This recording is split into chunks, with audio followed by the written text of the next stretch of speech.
How we doing, everybody? Carmine here, and tonight we're doing a review on one of my holy grail locomotives, and I feel like this is very relevant because today is April 12th, 2022.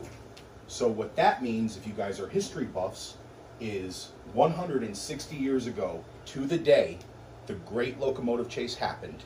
And I'm going to give you guys a little bit of background, information, history, and we are also going to review this beautiful model from SMR Trains. So sit back, relax, and here we go. Okay, everybody, so I'm going to go into a little bit of history on the original General. So the original General was built by the company Rogers, Ketchum, and Grosvenor. I'm probably mispronouncing the last one. I cannot pronounce it very well, but I'm doing my best. Its build number was number 631, and it was built in December of 1855 by the white classification. And if you guys don't know what the white classification is, every steam locomotive in the United States is classified under the white classification. So the General would be a 440, which means 4 small pilot trucks, 4 main drive wheels, and no trailing wheels. So it is considered a 440, and this is the most typical of the locomotives that you would have seen in the 1850s and the 1860s and so on, obviously until the builders evolved and they started making different wheel arrangements and stuff like that. All right, so now on to the history of the General and why this locomotive is so famous. So back in 1862, there was a gentleman by the name of James J. Andrews, and he decided, and keep in mind, I'm going to kind of do the Spark Notes version of this, so it may not be very accurate, but I'm going to do my best to keep it as simple and straightforward as possible. And if I am missing some things, I'm sorry, but Google is a great source. You guys can go look up everything you could possibly want to learn about this, and trust me, it's a great story. So basically, this guy, James Andrews, decided he's going to sabotage the Western and Atlantic Railroad rail line all the way up to Chattanooga, and they actually started in Atlanta. So basically what he decided is he put out a call for a bunch of Union volunteers, because these were the Union soldiers and stuff like that. They weren't the Confederates, because the General was actually owned by the Confederacy. It was Confederate Railroad. And the Confederates, as you know, were mostly the southern states, and the northern states were mostly the Union. So this guy decides, okay, this is what we're going to do. We're going to get a locomotive. We're going to run up the main line from Atlanta to Chattanooga, and we are going to destroy bridges, tear up track, burn locomotives, destroy everything we can. Because back in the 1850s and the 1860s, railroads were a big, important asset during the Civil War. They essentially were the airlines and the air transport of today with the military. So if you could knock out a rail line or a railroad, or even take out a locomotive and cars, you were doing a lot of damage. Now, don't get me wrong, there was a ton of these things around, but most of these were single lines. So if you clogged up a rail line, they could be stopped for hours and if not days until track was repaired so that the trains could get rolling again. This is where it all starts. So James Andrews gets his 20 guys. Now, they were originally supposed to be 22, but 2 of them missed the rendezvous point. I don't know, or I don't remember what reason was that they missed it, but regardless, they missed it. They were supposed to have 22. They now have 20. They hopped on a train in Atlanta. They rode it all the way up to Big Shanty. Now, back in the 1850s and the 1860s, the locomotives didn't have crazy long ranges because they were a little bit smaller. They had smaller tenders. They weren't long-haul locomotives. So they did require water, wood, and oiling stops along the way. Now, the one that Andrews chose to start this whole fiasco at was at Big Shanty. Now, Big Shanty was, like I said, a wooden water stop. And basically, when they would stop the crew and some passengers, they had an opportunity to get out and have a lunch or a breakfast, depending on what time of day it was, while the crew oiled the train and did what they had to do to get ready for the next leg. Well, this is when Andrew decided, this is when we're doing it. We're doing it right now. So, everybody gets off for the train. Andrew's guys stay on the train. He says, all right, let's do this. They get out. They go and they cut the consist off behind the 3rd boxcar, because to my knowledge, the General was pulling 3 boxcars and I think 2 coaches or 3 coaches maybe. Well, they obviously don't want to drag more cars than they need to, but also too, okay, well, now you have boxcars, so now you have something to kind of defend yourself or use to help destroy the railroad in case, so they decided, you know what, screw it, let's just take the boxcars too. This is what we're going to use. So they took the train. The conductor, Mr. Fuller, sees the train leaving the station. Better roll. Thank you, Dixie. What's been happening in Big Shanty? Right smart enough.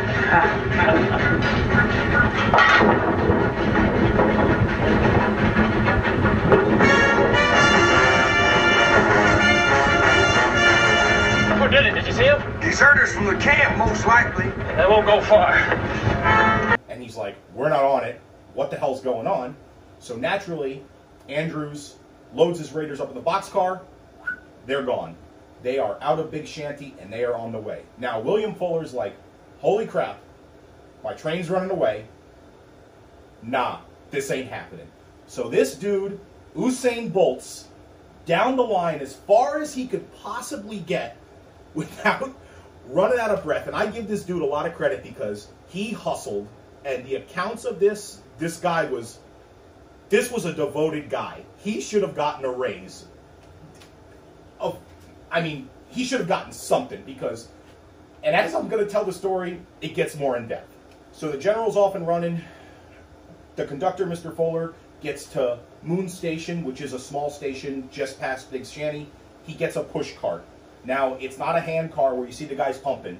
It's basically a flat piece of wood on rails that they push with a giant stick. So it's like a Venice gondola. So eventually they start rolling along with that, and they get to Kingston. William Fuller commandeers a locomotive called the Yonah. Now, if you don't know, the Great Locomotive Chase was not only involved with the General and the Texas, there was a third locomotive, the Yonah. It was a smaller locomotive, but you know what? It's better than using a push cart, and it's better than running. So they take the Yonah, and they keep on chasing the General. Andrews and his raiders are pretty far ahead at this point, so they decide, you know what, let's make some trouble. They start ripping up tracks. They cut telegraph wires so they can't telegraph ahead to say what's going on and stuff like that. And eventually they get delayed by a freight train because, like I said, it was pretty much a one-lane line, so you had to pull over on sidings to allow other trains to go by. But you also didn't want to just go blatantly through this because, A, you have a schedule, and the last thing you want to do is run into another locomotive and its train. And you want to try and not cause a commotion and get caught early. So he was kind of playing nice and stuff like this. So he keeps going, he gets loose, they get out. So eventually, Fuller finds the Texas, and they basically commandeered a locomotive. The engineer on that train is a gentleman by the name of Pete Bracken, and they take the Texas, but the problem is the Texas is facing the opposite way. But Mr. Fuller, deciding not to give up, he says, let's go, and the Texas starts chasing the General in reverse. And taking a locomotive at that time in reverse, that takes some big cojones to do stuff like that. And that's why I love this story, because there's just so much in this story that at this time period, this was some of the craziest stuff you could ever think of. Now, locomotives at that time, they only ran like 15 to 20 miles an hour max. These things are barreling down the tracks doing 40 to 50 miles an hour in most cases, which is suicidal speed in the 1850s.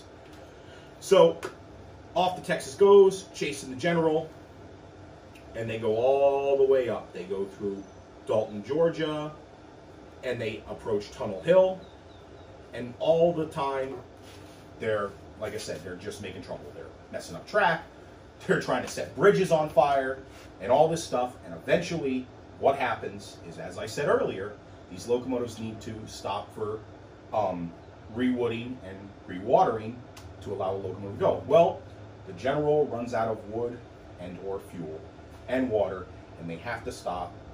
The stop ends 2 miles north of Ringgold, Georgia, just close to the border of Chattanooga. So Mr.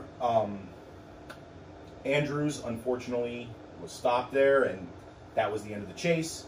The raiders all ended up fleeing. Most of them were caught. A few of them did get away, but were eventually caught, and they were all obviously jailed. And once Andrews' raiders were all captured, after they ditched the General, They were all put on trial for being unlawful combatants, and they were tried as spies. Shortly thereafter, Mr. Andrews and 7 of the raiders were executed by hanging, with the remaining prisoners being considered as POWs or prisoners of war. Their acts of valor constituted the term the Great Locomotive Chase, and 6 members of Andrews' raiders were originally awarded the first Medals of Honor, which is now the highest honor our country can bestow on you. And these guys were the first ones to ever get it. Eventually, 19 of the 24 raiders did receive the Medal of Honor. Unfortunately, Mr. Andrews, because he was a civilian and he was a spy and he wasn't considered a soldier, he was not allowed to receive the medal. But regardless, he will go down as one of the heroes of the Great Locomotive Chase, and that's pretty much the story in a nutshell, as good as I can get it. So now I'm going to go on to the model. All right, everybody, so that's the history of the Great Locomotive Chase. Now we're going to go have a closer look at the beautiful model by SMR Trains. So before we even get rolling on the SMR Trains model, I do want to point out a couple of things. So this is a general. This is also a general. This is a general too. And this is also a general. Now, the generals you guys are probably used to seeing, especially in O gauge, is first and foremost the legendary 1862 post-war Lionel General, which is still produced to this day, and they make it in a slew of different paint schemes. In fact, the blue one that I showed here earlier is a copy of its post-war grandfather. And also MTH Trains did numerous models of the General, and they actually did the General in the restoration scheme with the all-black boiler, the traditional red headlight, the black tender that the Louisville and Nashville restored the actual locomotive to back in the 1970s. But SMR Trains took a completely different approach. The General, after its as-built 1855 appearance. Now, you are going to notice right off the bat how much different this does look.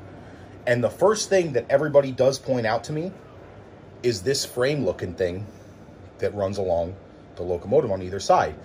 Now, if you don't know what that is, that's called a belt rail or an ankle rail. Now, a lot of people think it's a frame. No, it's not a frame. The frame is back here. This was the precursor to the running board. Now, from what I've read, not a lot of people were too hot to get out on this thing at 20 miles an hour and oil the fittings and the side rods and stuff at speed, and it really didn't take long to stop and oil around the locomotive, which is a perfect example of why the thing was stolen originally. But that's what this was originally for. Now, other aesthetics you're going to notice is it's got a different pilot, completely different headlight, slightly different stack, and the other thing is it's got 3 domes. Now, what's the difference with these 3 domes? Well, the rear dome is your main steam dome. Here's your sand dome. And then up here, with the whistle attached to it, that's another steam dome. Now, from what I've done research and I've read, the reason for that is that the steam in this front dome here was a lot drier and cleaner steam. You wouldn't have polluted steam from the water boiling in the back of the boiler here and pretty much interrupt the flow of steam. So it was a cleaner steam in here from what I've been told. But SMR Trains did a bang-up job on this thing. So let's start at the front. We have the beautiful slat pilot with the functioning drawbar on the front. We have everything on this locomotive is brass. So brass boiler stanchions, brass headlight, and it is a lighted headlight, and it's lighted with an incandescent bulb, so it has a nice warm glow.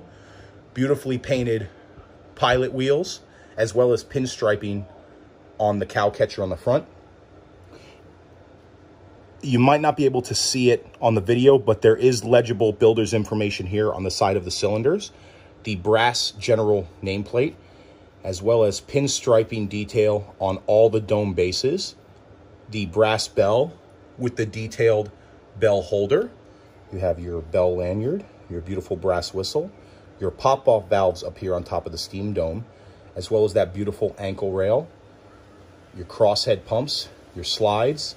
I mean, this thing is oozing with detail. It even has the sand lines that do run down all the way in front of the drive wheels, as well as drive wheel pinstriping and another builder's plate sprawled out in between the drivers.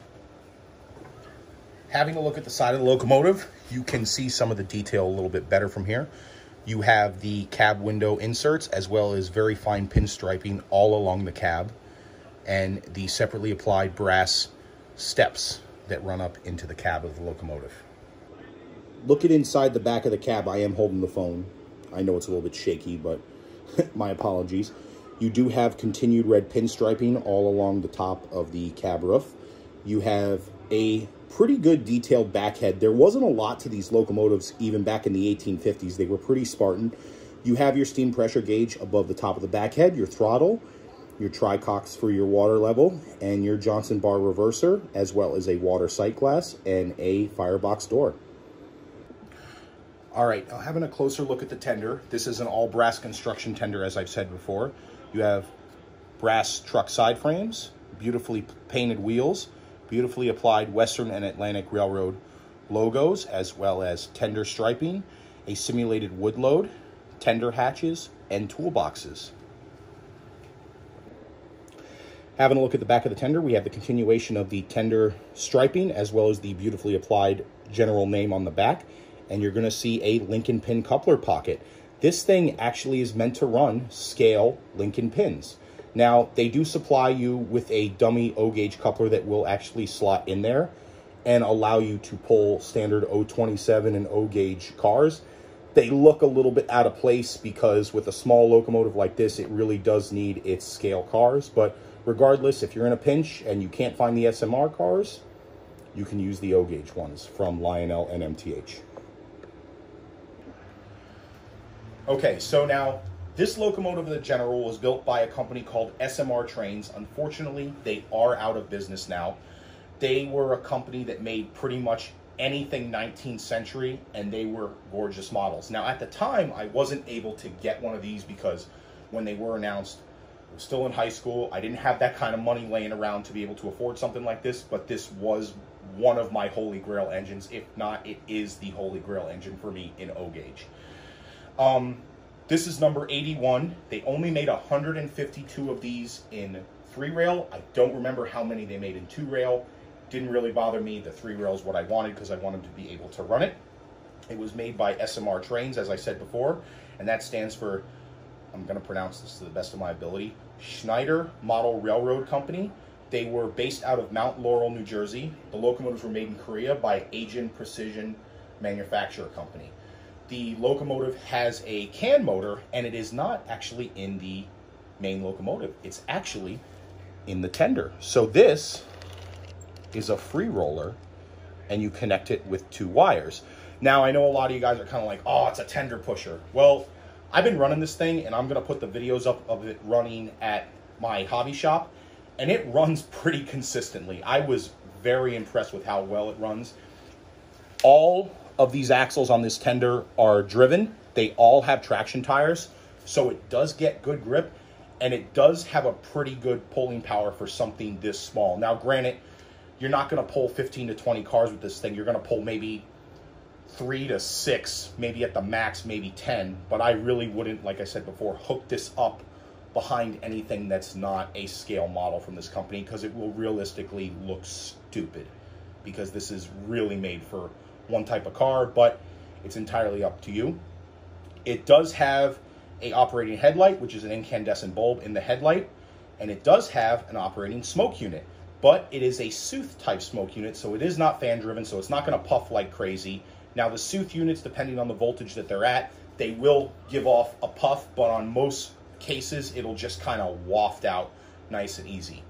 Now, SMR Trains, when these did come out, they did have the option for TMCC or command control. Now, the way they did that is they sold a separate boxcar that would tether up to the tender, and that's how you would get the TMCC and the sound. Now, unfortunately, the boxcars are very rare. There is one on eBay right now, and it comes with the Central Pacific Railroad locomotive, the Atlantic, and it's like $3,000 for the set. It's crazy money. Honestly, I'm not going to run this thing that much anyway. It's more of a display piece because it is my holy grail. I absolutely love it. If you guys are into 19th century locomotives and you guys ever have the chance to get one of these at a decent price, I suggest you do it. The thing is astonishing. I can't say enough good things about it. This thing was made in 2005 and it honestly looks better or at the least rivals the brass hybrid 440s from Lionel of the 119 and the Jupiter. And personally, I think this thing looks better. And it was made, like I said, in 2005. So we're going to end this video with some videos of it running at my local hobby shop. I hope you guys enjoyed it. And I want to give a big shout out to my father because my father did actually help me obtain this locomotive. He's never been a big train guy, but I got to say, for all the years he's been putting up with all my crap with these trains, and I know, Dad, it's never ending, and you've always been there to support me, and I just want to tell you I love you, and I appreciate it, and thank you so much. You definitely made me incredibly happy with this, and I can't thank you enough. So, Dad, honestly, this video is for you. Love you. Thanks, guys, for watching. I hope you enjoyed it, and enjoy the run session.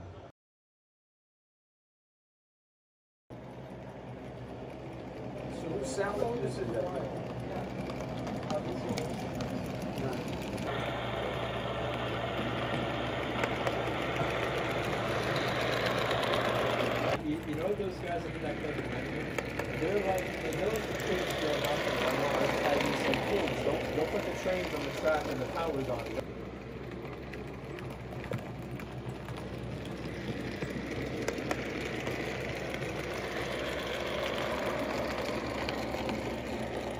It has a little puffer in there, like Lionel, you know.